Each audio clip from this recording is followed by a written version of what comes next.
Welcome back mga katambalan, mga hot topic and issue pag-usapan natin.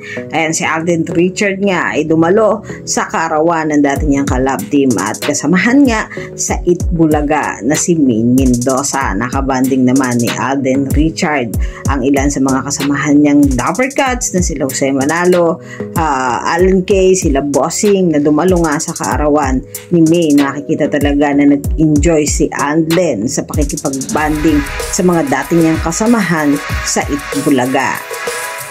Matatandaan nga na kahit hindi nga nakasama itong si Alden Richard nang lumipat nga ang Itbulaga sa ibang station ay malapit pa rin si Alden Richard sa mga dati niyang kasamahan, lalo na nga kay Bossing at matatandaan din na noon nga ay sumikat ang Aldab sa Itbulaga at doon nga talaga nag-boom itong si Alden Richard.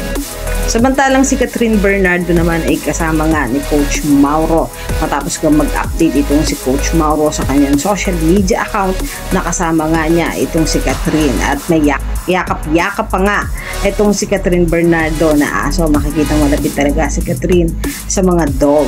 Samantalang sunod-sunod naman ang mga inilalabas nga na endorsement ni Catherine Bernardo at Alden Richard. Makikita nga sa dalawa na super blessed at talaga naman nito lang ay naglabas nga si Catherine ng bago niya nga commercial ng Talk and Text at ang isinut niya nga nito na sa Great Taste at ang bagong-bago nitong commercial ngayon sa AIA na inilabas nga ni Catherine sa kanyang social media account, habang si Alden Richard naman ay sunod-sunod din ang mga inilabas na commercial niya tulad ng Vivo at Tide, Sting at ang Bingo Plus na inendorso nga ni Alden Richard. Kasama pa nga niya si Julia Barreto. Talaga namang umaapaw ang blessing ngayon kana Alden at Catherine.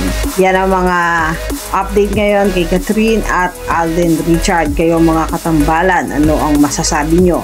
Mag-comment lang sa comment section at pag-usapan natin. Yan ang mga hot topic and issue dito lamang sa Tambalang JK.